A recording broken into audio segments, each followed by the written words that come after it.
السلام عليكم ورحمة الله وبركاته.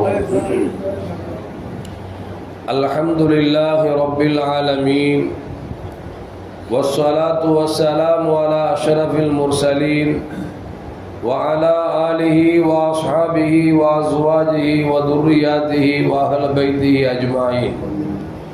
சங்கைக்கும் மேன்மைக்கும் உரிய பெரியோர்களே, சகோதரர்களே, எல்லாம் வல்ல அல்லாஹு ஜல்ல ஜலாலு நாம் செய்யக்கூடிய எல்லா நற்காரியங்களையும் முகஸ்துதியின்றி இஹ்லாஸான முறையில் இறைவனுக்காக மட்டுமே செய்யப்பட்ட நல்வணக்கங்களில் நம் வணக்கங்களை அல்லாஹ் அங்கீகரித்துக் கொள்வானாக.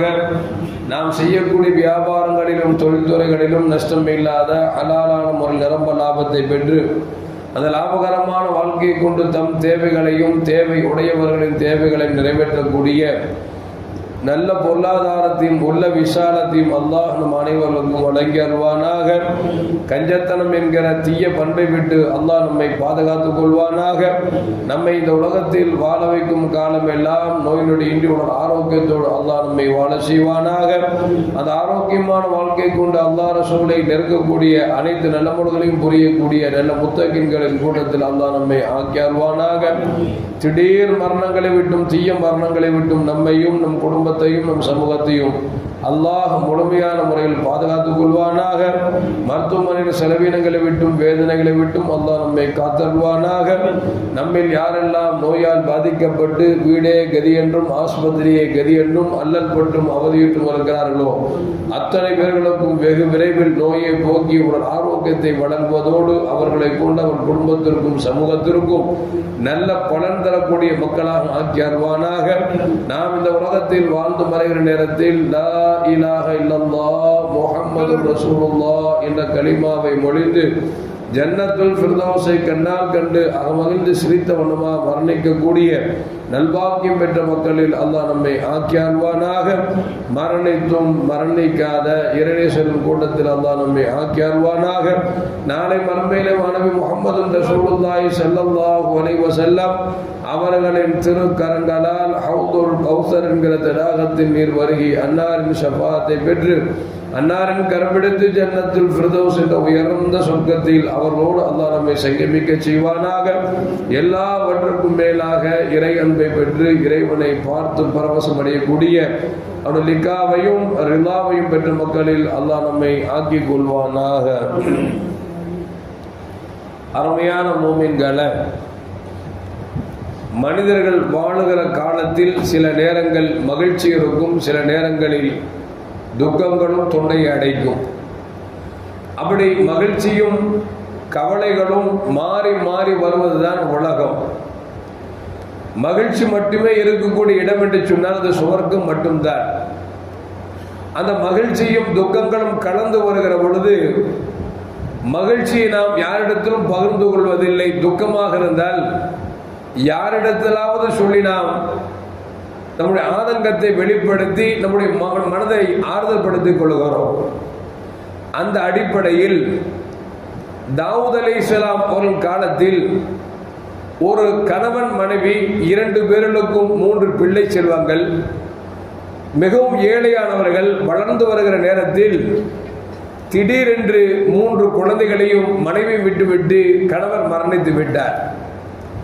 மரணித்து விட்டால் பொதுவாகவே உங்களுக்கு எல்லாம் தெரியும், 2-3 குழந்தைகளை விட்டுவிட்டு கணவன் இறந்து விட்டார் என்று சொன்னால் அந்த குடும்பம் படுகிற பாடு இருக்கிறதே, அல்லாஹு அக்பர், சிரமத்திற்கு மேல் சிரமம். அவர் இருந்தால் கூட 3 பிள்ளைகளை இன்றைக்கு காலம் தள்ளுவது என்பது, 3 பிள்ளைகளுக்கு படிக்க வைப்பது, அவர்களை ஆளாக்குவது என்பது மிகப்பெரிய சிரமமான காரியமாக இருந்தாலும் அதிலும் வீட்டுக்கு தேவையாக இருக்கக்கூடிய எல்லா வசதியும் வாங்கி தரக்கூடிய கணவனை இழந்து விட்டால் இந்த குடும்பம் எந்த அளவுக்கு சிரமப்படும் என்று நமக்கு நன்றாகவே தெரியும்.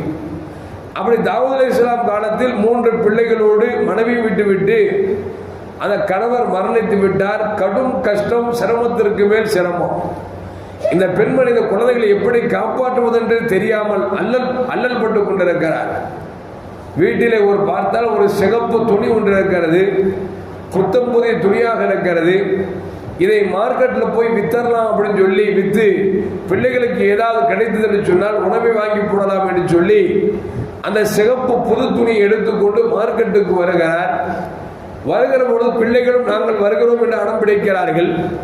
ஒன்றை இடுப்பில் தூக்கி கொண்டும் இரண்டு குழந்தைகளை நடத்தாட்டி கொண்டும் தனது துணியை தலைக்கு மேல் வைத்துக் கொண்டு வருகிறார்.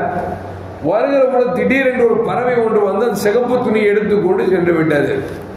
இந்த அம்மாவுக்கு ஆத்திரம் தாங்க முடியவில்லை. இந்த சிகப்பு துணியை விட்டுத்தானே நாம் குழந்தைகளுக்கு உணவு கொடுக்க வேண்டும் என்று சொல்லி நாம் குழந்தைகள் பசித்திருக்கிற குழந்தையை கூட ஆறுதல் படுத்திக் கொண்டு நாம் கடைவீதிக்கு அழைத்து செல்கிறோம். இந்த பறவை இந்த துணியை எடுத்து போய் கொண்டு விட்டதை இனிமேல் எங்கே சென்று நான் துணியை தேடுவேன், நான் எப்படி அதை விட்டு பிள்ளைகளுக்கு நான் பிழைப்பு நடத்தப் போகிறேன் என்று சொல்லி ஆதங்கப்பட்டு அழுது கொண்டிருக்கிறார். இந்த நேரத்தில் தாவூத் அலைஹிஸ்ஸலாம் வருகிறார்கள். தாவூத் அலைஹிஸ்ஸலாத்தை பார்த்து அம்மா குறுக்கி நின்று கேட்டாங்க, அலி ரப்பிக்க ஆதிலும் அம்வாலிமும், ரப்பு நேர்மையானவனா அநியாயக்காரனா அப்படின்னு சொல்லி தாவூத் அலைஹிஸ்ஸலாம் போய் கேட்கிறார். தாவூத் அலைஹிஸ்ஸலாம் அல்லாஹ்வால் அனுப்பப்பட்ட ஒரு நபி. அல்லாஹ் ஜல்ல ஜலாலுஹு குர்ஆன்ல சொல்வான், தாவூதே உம்மை நாம் கலீஃபாவாக அனுப்பி இருக்கிறோம் என்று சொல்கிறான். மக்களுக்கு உங்களை கலீஃபாவாக நாம் ஆக்கியிருக்கிறோம் அப்படிங்கிறான். அந்த கலீஃபாட்ட போய் இந்த அம்மா கேட்குது, ரப்பு நேர்மையானவனா அநியாயக்காரனா அப்படின்னு கேட்குது. தாவூத் அலைஹிஸ்ஸலாத்துக்கு ஒன்றும் புரியல. படைச்சரப்போ போய் இந்த பொம்பளை இப்படி கேட்குத, ஏதோ ரொம்ப பாதிக்கப்பட்டிருக்கு போல தெரியுதுன்னு சொல்லிட்டு என்ன விஷயம் அப்படின்னு அவங்க கேட்கிறாங்க. அல்லாஹ் ஆதிலானவன் தான், நேர்மையானவன் தான், அவன் யாருக்கும் அநியாயம் செய்ய மாட்டானே, ஏன் இப்படி ஒரு வார்த்தையை முதிர்க்கிறாய் என்று சொல்லி தாவூத் அலைஹிஸ்ஸலாம் பிறட கேட்கும் பொழுது அந்த அம்மா சொல்லுது, அவனை நீங்க தான் ஆதில் நேர்மையானவன் சொல்லணும், ஆனால் ஏன் பாருங்க அவன் அநியாயக்காரன் போல தெரியுது அப்படின்னு சொல்லிட்டு விஷயத்தை சொல்லுது. 3 குழந்தைகளை விட்டு என் கணவர் மொஃபாத்தாகி விட்டார். வீட்டில் எதுவுமே இல்லை. வீட்டில் இருந்த ஒரே ஒரு புது துணி ஒன்று சிகப்பு கடல் இருந்தது.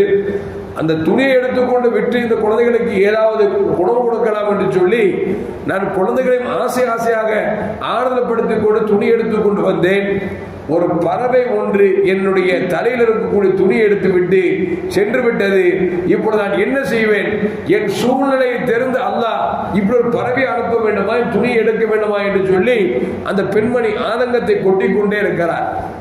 இந்த நேரத்தில் தாவூத் அலைஹிஸ்ஸலாத்துல ஒரு 10 பேர் வர்றாங்க. வந்து தாவூத் அலைஹிஸ்ஸலாம் அவர்களே, இந்தாங்க பொற்காசுகள் தருகிறோம் என்று காசு கொடுக்கிறாங்க. என்ன அப்படிங்கும்போது சொல்றாங்க, ஒன்றும் இல்லை, நாங்கள் கப்பலில் பயணிச்சுட்டு இருந்தோம். அந்த நேரத்தில் கப்பலில் கடுமையான சூறாவளி காற்றடித்தது. அதிலே ஒரு பகுதி உடைந்து தண்ணீர் உள்ளே ஏற ஆரம்பித்து விட்டது. அடைப்பதற்கு வழி இல்லாமல் திக்கி நாங்கள் முழித்து கொண்டிருந்தோம். அந்த நேரத்தில் ஒரு பறவை ஒன்று சிகப்பு துணியை கொண்டு வந்து போட்டது. அந்த துணி எடுத்து நாங்கள் ஓட்டை அடைத்து விட்டோம். அப்போ நாங்கள் பேசிக்கொண்டோம், 10 நபர் இருக்கிறோம், நம்ம எல்லாம் பெரிய வியாபாரி, செல்வ செழிப்போடு ஊருக்கு சென்றிருக்கிறோம்.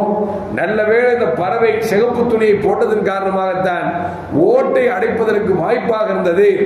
எனவே நாம் ஒவ்வொருவரும் 100 தங்க காசுகளை யார்கிட்டையாவது நாம் குடித்தவரத்தில் ஏழைகளுக்கு சேர்க்க வேண்டும் என்று சொல்லி கொடுக்கலாம் என்று நாங்கள் நியத்து செய்தோம்.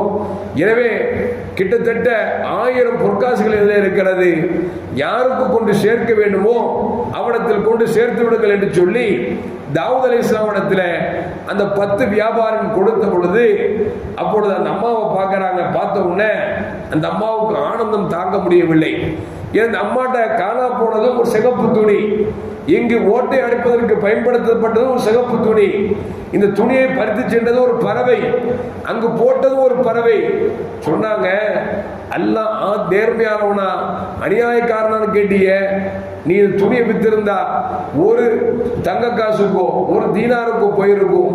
ஆனா அல்லாஹ் எவ்வளவு பேர் நேர்மையான பாரு, உன் கஷ்டத்தை போக்குறதுக்காக இந்த பறவையின் மூலியமாக எடுத்துக்கொண்டு பாதிக்கப்பட்டவர்களுக்கு கொடுக்க, அவர்கள் ஆளுக்கு உயிர் காப்பாற்றப்பட்டு சொல்லி 100 தங்க காசு தர்மம் செய்வதாக கொண்டு வந்து தந்திருக்கார்கள் சொன்னால், நீ தலையில் நின்று அந்த காசு கிடைச்சிருக்காதுமான்னு சொல்லி 1000 தங்க காசுகளை கொடுத்த பொழுது அவள், என் ரப்பு ஆதில் தான் நேர்மையானவன் என்று சொல்லி திக்ர் செய்து கொண்டே போனாள் என்று ஒரு வரலாற்றில் வருகிறது.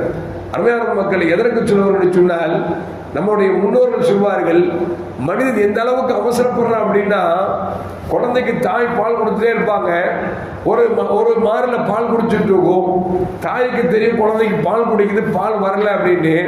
அந்த தாய் என்ன செய்வான்னா, குழந்தை வெறும் மாறை சப்பிட்டு இருக்கிறேன்னு சொல்லிட்டு அடுத்த மாறுக்கு மாற்றுவதற்கு எடுக்கிற பொழுது அந்த குழந்தை பசியின் காரணமாக வீர் வீர் என்று அழுக ஆரம்பிக்கும். அப்ப அந்த அம்மா சொல்லுவாங்க, ஏன்டா உன் மாற்றி தானே தரப்போம், அதுக்குள்ள என்ன அவசரம், ஏன் அழுகுற அப்படின்னு சொல்லிட்டு அந்த அம்மா அடுத்த மாறில் கொண்டு வைக்கிற பொழுது அந்த குழந்தை சந்தோஷமாக குடிக்கிறது. இது போல அல்லாஹ் ஜல்லஜலாலுஹு ஒரு மனிதன் கஷ்டப்படுகிறான் என்று சொன்னால் அந்த கஷ்டத்தை போக்குவதற்காக எப்படி தாய் ஒரு மாறிலிருந்து எடுத்து இன்னொரு மாறுக்கு கொண்டு செல்வதற்கு முன்னால் குழந்தை அழுகிறதோ, அது போன்று இந்த மனுஷனுக்கு கஷ்டத்தை போக்குறதுக்காக அல்லாஹ் எடுக்கிறதுக்கு முன்னால ஐயோ எல்லாம் போச்சு, அப்படி போச்சு, இப்படி போச்சு, என் ரப்புக்கு கண்ணு இல்லையா, அப்படி இல்லையான்னு சொல்லி மனிதன் அழுது புலம்புகிறான் என்று சொல்லி மேன்மக்கள் உதாரணம் காமிப்பார்கள். உண்மையில் அல்லாஹ் ஜல்லஜலாலுஹு நம்மின் மீது இரக்கமுள்ளவனாக இருக்கிறான். நமக்கு என்ன தேவை என்பது அவனுக்கு தெரியும். இன்னும் சொல்ல போனால் நாம் கஷ்டப்படுவதை இறைவன் ஒருபோதும் விரும்புவதில்லை. ஒருவேளை கஷ்டத்தை கொடுக்கிறான் என்று சொன்னால் அதில் ஏதோ ஒரு பின்புலமாக ஒரு நன்மையான காரியம் இருக்கும் என்கிற எண்ணம் வந்துவிட்டால் நமக்கு கஷ்டம் எல்லாம் தூரமாகிவிடும் என்பதை நமக்கு இந்த வரலாறு நமக்கு சொல்லி காட்டுகிறது. அருமையான முஃமின்களே, அந்த அடிப்படையில் பார்க்கிற பொழுது அதில் என்பது ஆதில் என்பது அல்லாஹ்வின் திருநாமங்கள் 100 என்று சொன்னால் அதிலே ஒரு திருநாமம் தான் ஆதில் என்பது. இந்த ஆதிலை யா அதில் என்று சொல்லி யார் ஓதுகிறார்களோ அவர்களுக்கு மனதிற்கு நிம்மதி ராகத்து கிடைக்கும், உள்ளத்திலே ஒளி ஏற்படும். இன்னும் சொல்ல போனால் இதை யார் ஓதி வருகிறார்களோ கபரில் வெளிச்சமும் சொர்க்கமும் கிடைக்கும் என்றெல்லாம் மேன்மக்கள் நமக்கு சொல்லித் தருகிறார்கள். எல்லாம் வல்ல அல்லாஹ் ஜல்லஜலாலுஹு இறைவனை அதிகம் திக்ர் செய்யக்கூடிய நன்மக்களின் கூட்டத்தில் அல்லாஹ் நம் அனைவர்களும் ஆக்கி அருள்வானாக. அஸ்ஸலாமு அலைக்கும் வரஹ்மத்துல்லாஹி வபரகாத்துஹு. ஸல்லல்லாஹு அலா முஹம்மத் ஸல்லல்லாஹு அலைஹி வஸல்லம். ஸல்லல்லாஹு அலா முஹம்மத் ஸல்லல்லாஹு அலைஹி வஸல்லம். ஸல்லல்லாஹு அலா முஹம்மத் யா ரப்பி ஸல்லி